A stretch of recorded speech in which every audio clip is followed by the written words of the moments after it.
특별히 3년 동안 복음을 전하고 병을 고쳐주고 불쌍한 사람들을 다 보살펴주고 또 문둥병자들 또는 못 걷는 이들 또 가난한 사람들 저들에게 먹을 것을 주고 그들을 고쳐주고 이렇게 해서 착한 일 선한 일을 얼마나 평생 동안 하시고 3년 동안 공생애를 하셨는데 이제 마지막 가시기 전에 이제 최절정 인기 절정에 올랐을 때 환영의 사건이 일어나게 됩니다. 그것이 바로 예루살렘 환영하는 그런 최절정기인데 바로 그 전날까지 무슨 일이 있었는가 하는 것을 오늘 우리가 함께 읽은 그 이야기 중에 나옵니다. 12절의 본문에 보면은 그 이튿날에는 명절에 온 큰 무리가 예수께서 예루살렘에 오실 것이다. 그런 소문을 듣고 몰려들기를 시작했다는 거예요. 그러면 이 예루살렘에 가까운 베다니에서 예수님께서 한 몇 번 그 예루살렘에 올라오셨다는 기록이 복음 속에 있거든요. 그런데 겨울에 수전절에도 올라오신 기록이 있고 6월절에는 물론 올라오시고 이렇게 중요한 절기마다 올라오셨다고 하는 것을 짐작할 수가 있습니다. 그런데 그때마다 어디에 가서 주무시고 머무르셨는가 하니 베단이라고 하는 그 동리에 그 나사로라고 하는 그 남자가 살고 있었어요. 한 40대. 그리고 그 동생 자매들이 있었는데 마르다와 언니고 그 여동생이 마리아였어요. 이 3남매가 이 부모님은 다 돌아가신 것 같고 이 3형제 자매님이 여기서 살고 있었던 거예요. 그래서 이 오라버니를 부모님처럼 섬기고 살았는데 예수님 올라오시면 꼭 그곳에 머물러서 대접을 받고 시식은 복음 전하러 다니시곤 했던 것입니다. 그래서 그 가정을 사랑하시고 축복하시고 늘 그러는데 이 오라버니 되는 나사로가 짐작으로는 나병에 들었던 것 같아요. 나병에. 또 시몬이라는 이름으로 기록되어 있기도 하는데 이 나병에 들었지 않았을까 생각을 해요. 갑자기 그만 이렇게 아주 병이 악화됐어요. 그래가지고서는 연락을 했어요. 예수님 저 멀리 그 복음 전하러 갔을 때 지금 오라버니가 심히 아픕니다. 빨리 오셔서 좀 돌봐주세요. 고쳐주세요. 안수기도 해주세요. 이렇게 했는데 예수님이 빨리 오시질 않는 거예요. 그래가지고 사흘 나흘 지나다가 그만 털커덕 죽어버리고 말았어요. 그래가지고 장례 다 치르고 그래가지고 무덤을 다 모셨어요. 이 구를 파고 유대 사람들은 이렇게 열고 거기다 관을 다 들여놓고 거기다 돌 침상 위에다 시신을 놓고 이렇게 잘 염해가지고 이렇게 놔서 다 상하면 뼈만 추려서 단지에다가 이렇게 보관을 한다거든요. 그렇게 해서 그 가족무덤이라 가족무덤. 그래서 장사가 돼버리고 마른 것이죠. 그런데요, 예수님께서 나중에 오셔서 그 나사로야 나오라 이렇게 불렀어요. 마르다가 또 마리아가 예수님 일찍 오셨으면 우리 오라버니가 죽지 않았을 터인데 안수기도 하시기만 하면 금방 나았을 텐데 예수님 이렇게 늦게 오셔서 우리 오라버니가 돌아가셨어요. 이를 어찌하면 좋습니까? 하면서 울고 참 가슴 답답해 하니까 예수님께서 이 일을 위해서 하나님께서 영광을 받으실 것이다. 내가 믿으라고 하지 않았느냐. 믿으면 하나님의 영광을 보리라. 그래가 무덤에 가시겠다는 거예요. 무덤에. 가셔가지고서는 무덤 문을 열어라 그러시는 거예요. 그러니까 귀띔을 했어요. 마르다가. 예수님 지금 나흘이나 돼가지고요. 그건 더운 지방이거든요. 시신이 지금 상해가지고 냄새가 나요. 귀띔을 했어요. 무슨 일을 하려다가 실수하면 어떻게 해요. 그래가지고 말렸어요. 말렸어. 그때 예수님께서 불러내셨잖아요. 나사로야 나오라. 그러니까 이 죽은 자가요. 일어나 나왔어요. 그래가지고 이렇게 다 염한 대로 이렇게 나오는 게 우리나라는 막 다 꽁꽁 묶어 놓지만 저 유대 나라에는 다리가 옷을 입혀서 이렇게 놓는 거예요. 그러니까 이 얼굴에 이렇게 수건을 싼 대로 그냥 막 이렇게 엉금엉금 이렇게 걸어 나오는 거예요. 그래서 풀어놓아 다니게 하라. 그래가지고 자유에서 살아나는 놀라운 기적이 일어났습니다. 그러지 않아도 이 유대인들이 말이에요. 예수님도 죽이려고 그러고 미워해서 이 종교인들이 얼마나 시기하고 질투하고 착한 일을 많이 하고 인기가 예수님께 쫙 몰려드니까 저 사람들만 없으면 우리가 인기 있고 우리들에게 몰려올 터인데 헌금을 많이 하고 뭐 굉장할 텐 이런 생각을 했던 것 같아요. 그런데 예수님도 중요하지만 예수님이 살려주신 그 나사로가 말이야. 살아있다는 것이 놀라운 일이라. 그래가지고 소문에 소문을 타고요. 온 유대 나라 그 독립왕 퍼졌다는 거예요. 이렇게 해서 사람들이 꾸역꾸역 몰려드는 거예요. 이러니 어떻게? 그래서 유대 교권자들, 권력자들이 그랬어요. 야, 이제는 예수님만 죽일 것이 아니라 저 살아난 나사로 저 사람도 없애야 된다. 이런 작당을 했다는 것입니다. 이렇게 볼 때에 이 유대인들이 얼마나 그때 종교인들이 타락했었는가를 알 수 있어요. 여러분, 우리나라에도 여러 그 종교들이 이렇게 물밀듯 들어왔었어요. 무당 종교들이 막 들어와가지고 이렇게 아주 행행하던 그런 때도 있고, 또 고려 시대에는 또 불교가 들어와가지고 부흥하던 때도 있고, 또 고구려 시대, 고려 시대까지. 또 그 다음에는 그 불교가 타락을 하니까 유교가 들어와가지고 또 아주 번성하던 때도 있어요. 그래서 조선 말기에는 이 유교가 얼마나 타락을 했는지 그냥 민중을 수탈하고 그 양반 계통에서 이렇게 여인들을 무시하고 어린아이들을 그냥 무시하고 수탈하고 이래가지고 동학난이 일어나고 굉장했잖아요. 이런 어려움 속에서 기독교가 들어오게 되는 거예요. 그래가지고 길이요 진리요 생명이신 예수 그리스도를 믿으면 영생을 얻고 하나님 나라가 이루어진다는 귀한 복음이 들어왔죠. 이제 그런 것처럼 그래서 다시 모든 그 한국인들이 예수 믿기를 시작했어요. 예수 믿기를 시작해서 지금 이제 600만, 800만, 1000만 뭐 이렇게 되다 오르락 내리락 뭐 하긴 하지만은 이렇게 예수를 믿는 이들이 많아졌던 것입니다. 그런데 그때 당시에 유대교는 이스라엘 사람들이 다 거의 뭐 100% 믿는 거예요. 형식적으로라도 믿어야 돼. 그럴 정도인데 그 하는 짓거리나 일들을 보면은 타락했단 말이에요. 종교의 정신은 좋지만 그것을 실천하는 지도자들과 앞장선자들이 타락하면 백성들을, 국민들을 잘못 이끌어 가는 것이죠. 정치 지도자들이 타락하면 정치가 망하는 것처럼 종교 지도자들이 타락하면 종교가 망하는 거예요. 그런 거 한 가정에서 가장이 똑똑하고 참되고 진실하게 살면 그 가정이 잘 됩니다. 그런 것처럼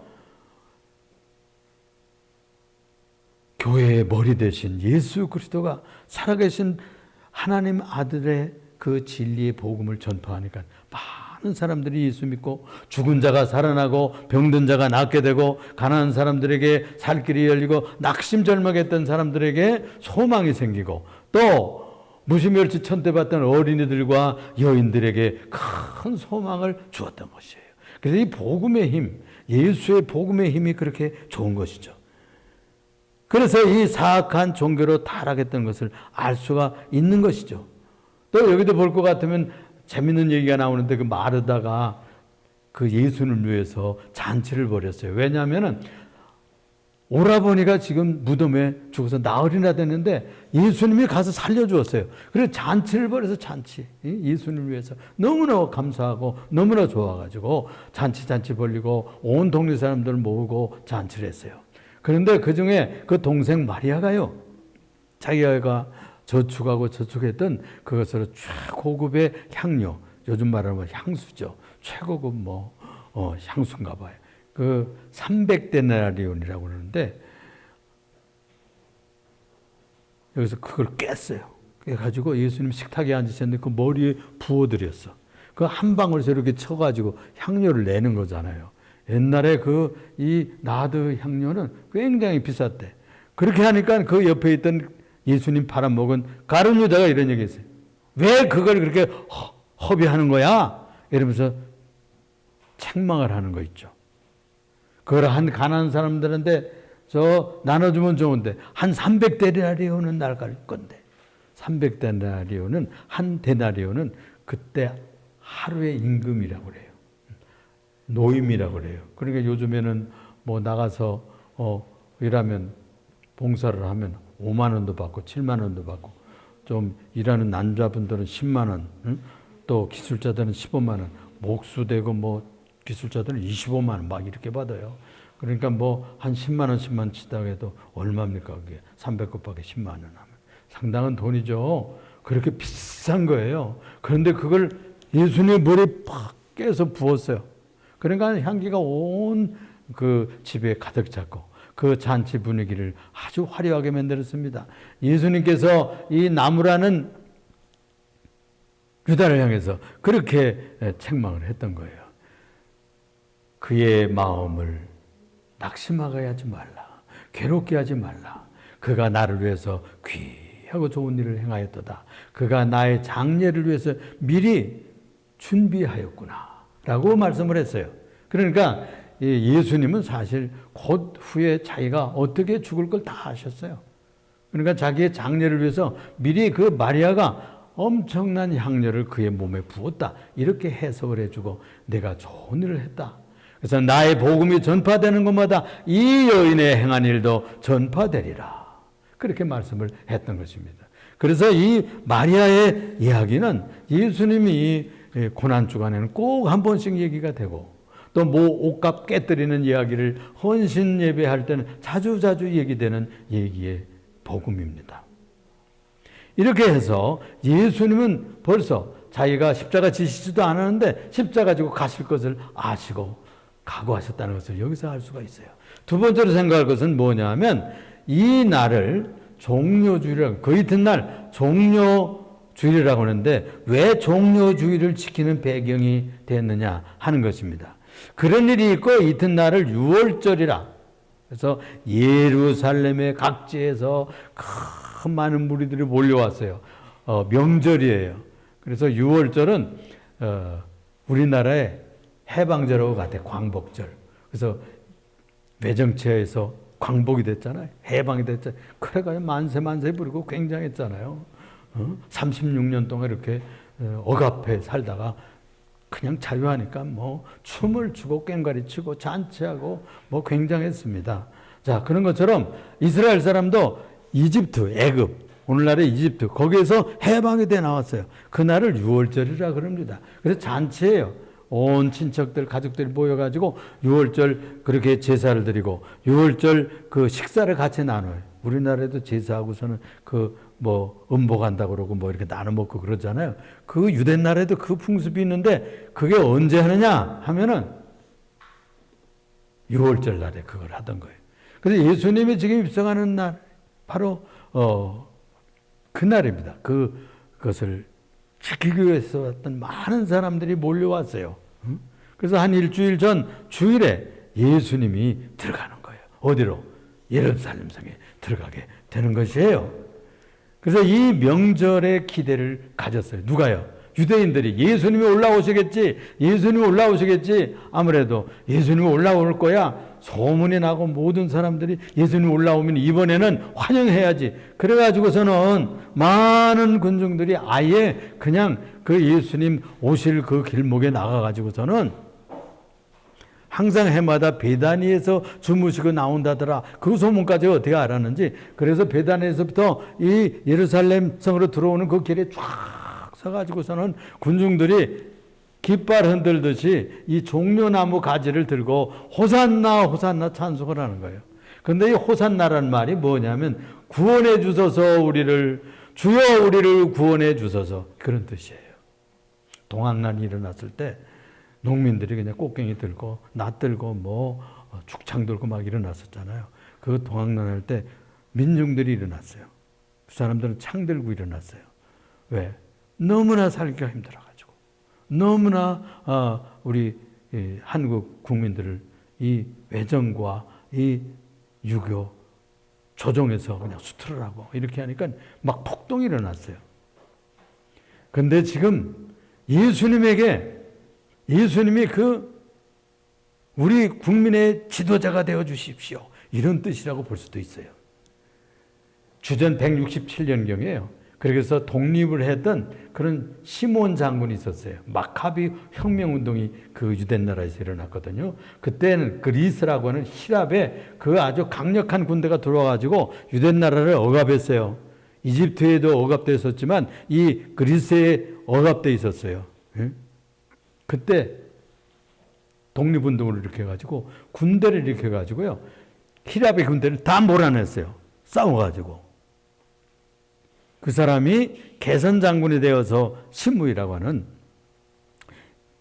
시므온이라고 하는 이 개선 장군이 들어올 때 그렇게 그냥 또 환영을 했다는 거예요. 그래서 예수님을 그렇게 비슷하게 생각했다는 거예요. 예수님 오시면 우리를 구원해 줄 거야.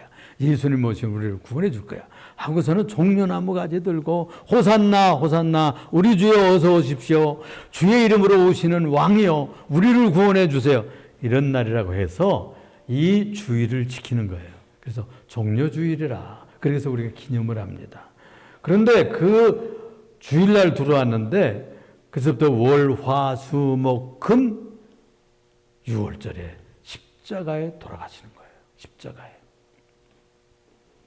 그 찬송가에 보면은 그 시편 118편 19절 20절에 보면요. 이런 얘기가 이런 찬양이 기록되어 있어요. 내게 의의 문을 열지어다. 내가 그리로 들어가리로다. 주께서 내게 응답하시고 나의 구원이 되셨으니 라고 했어요. 나의 구원이 되셨으니. 나의 구원이 되셨으니. 또 여호와여 구하옵나니 이제 구원하소서. 여호와여 우리가 구하옵나니 이제 형통케 하소서. 이것을 짧게 해서 호산나 호산나 찬송하리로다. 주의 이름으로 오시니요. 이렇게 해서 환영을 했습니다. 또 17절 오늘 본문 말씀에 볼 것 같으면 나사로를 무덤에서 불러냈잖아요. 이 소문이 쫙 퍼져가지고 그것이 도화선이 됐어요. 도화선이. 예수님은 그냥 이런 무력으로 우리를 이끌어 가실 분이 아니라 정말 하나님의 보내신 메시아로 죽은 자도 살리는 또 병자도 살리고 그리고 나병도 고치고 또 무리도 걷고 또 5천 남자들 그리고 10,000명 20,000명 되는 사람들을 이렇게 오병이어로 먹이는 이런 위대한 구세주다. 이런 소문이 쫙 퍼져가지고 그렇게 환영을 했던 것입니다. 이래서 이날을 종려주일이라 이렇게 말하는 것입니다. 그래서 그런 기대를 걸고 예수님을 기대했죠. 그런데 그 며칠 월, 화, 수, 목, 금 닷새가 되는데 그가 그냥 급전직하러 그를 처형하는 그런 결정을 내리는 상황이 확 비틀어져 버리고 마는 것입니다. 세 번째로는요. 놀라운 것은 예수님이 그 성읍에 들어갈 때 택시 타고 들어갔을까요? 응? 트럭 타고 들어갔을까요? 뭘 타고 들어갔을까요? 또 걸어갔을까요? 아니요.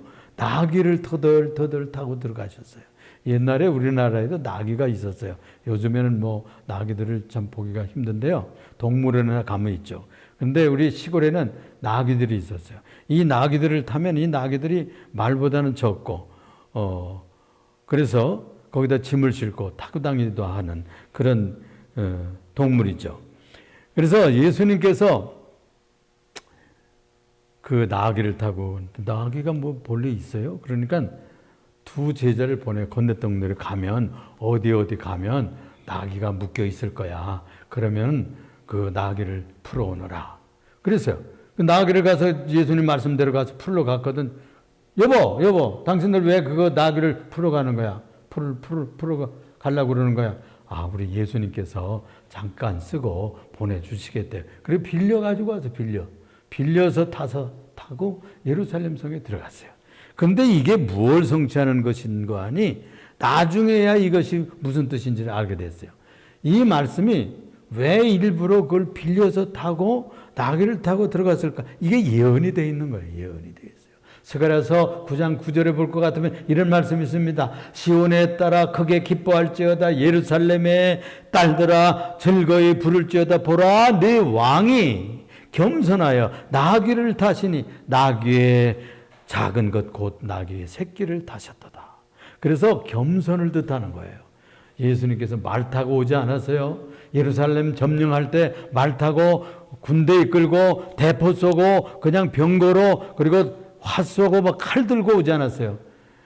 수많은 영웅들과 전명자들은 다 그런 식으로 왔잖아요. 또 우리 군사혁명 할 때도 한강 건너 총 들고 탱크 몰고 왔잖아요. 응? 나라 점령과 권력 뺐을 때 그렇게 하는 겁니다. 그거 반대로 나가면 어떻게 죽는 거예요.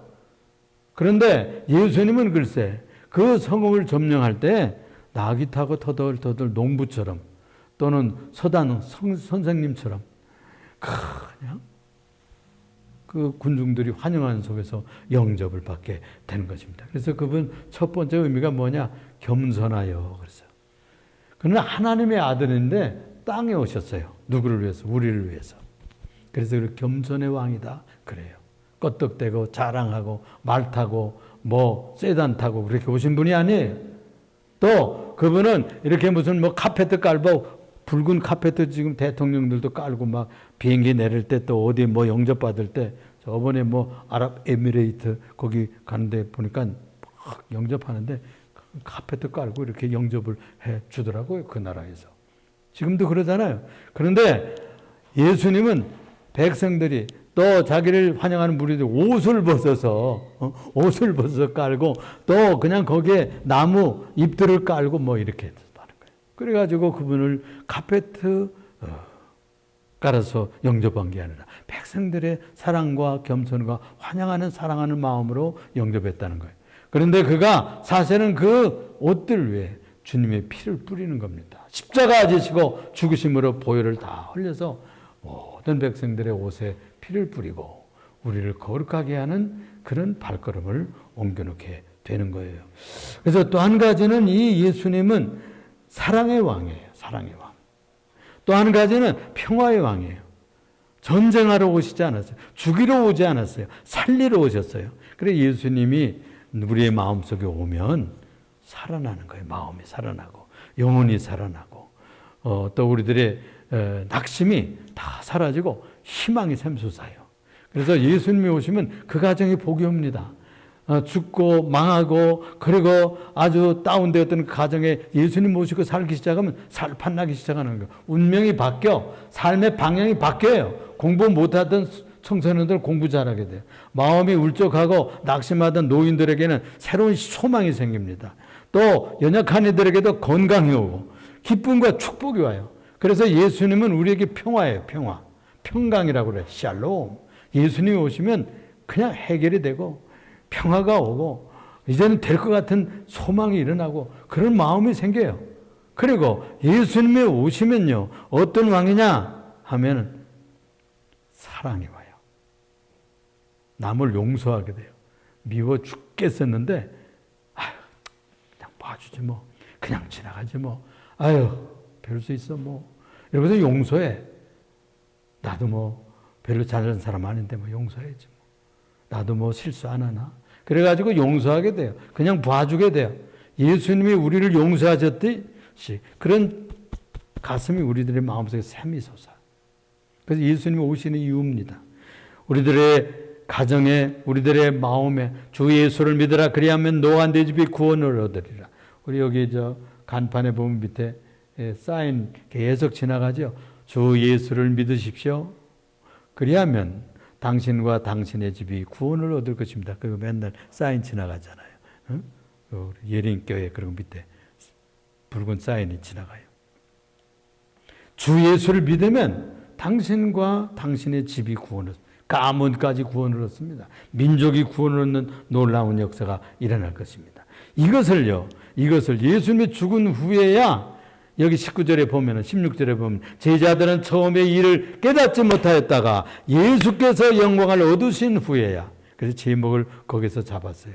예수님이 영광을 얻으신 후에 그 예수님의 영광을 얻으시는 것이 뭐예요? 예수님이 십자가에 죽으시고 며칠 만에 살아났죠? 3일 만에 살아났어요.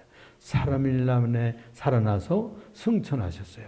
40일 후에 제자 살아나가지고 제자들을 다 40일 동안 만나보고 너희들이 이렇게 살고 교회를 세우고 하나님 나라에서 이렇게 살거라 가르쳐 주고서는 승천했다고. 성경에 기록되어 있어요. 그래서 그걸 영광 받았다 그렇게 말해요. 하나님의 영광을 완성했다 그렇게 얘기해요. 그래서 제자들이 깨달았어요. 그때야 깨달았어. 예수께서 제자들이 깨달았는데 예수께서 영광을 얻으신 후에야 이것이 예수께 대하여 기록된 것인가 사람들이 예수께 이같이 한 것임을 깨달았더라 그랬어요. 나중에 알았어요. 그때 당시엔 잘 몰랐어요. 그런데 나중에 돌아가시고 나서 또 그 다음에 다시 살아나신 그분을 예수를 만나고 나서 그 다음에는 그가 승천한 놀라운 사실 이후에야 그 진리를 깨닫게 되었던 것입니다. 그렇습니다. 우리가 살고 나면 알아요. 예수 믿고 나보면 알아요. 예수 교회 다니고 나보면 차츰차츰 깨닫게 돼요. 모쪼록 우리 구주 예수가 여러분들의 가정의 구세주가 되시고 여러분들의 인생의 구세주가 되어져서 복된 인생이 되시길 주님 이름으로 축원합니다.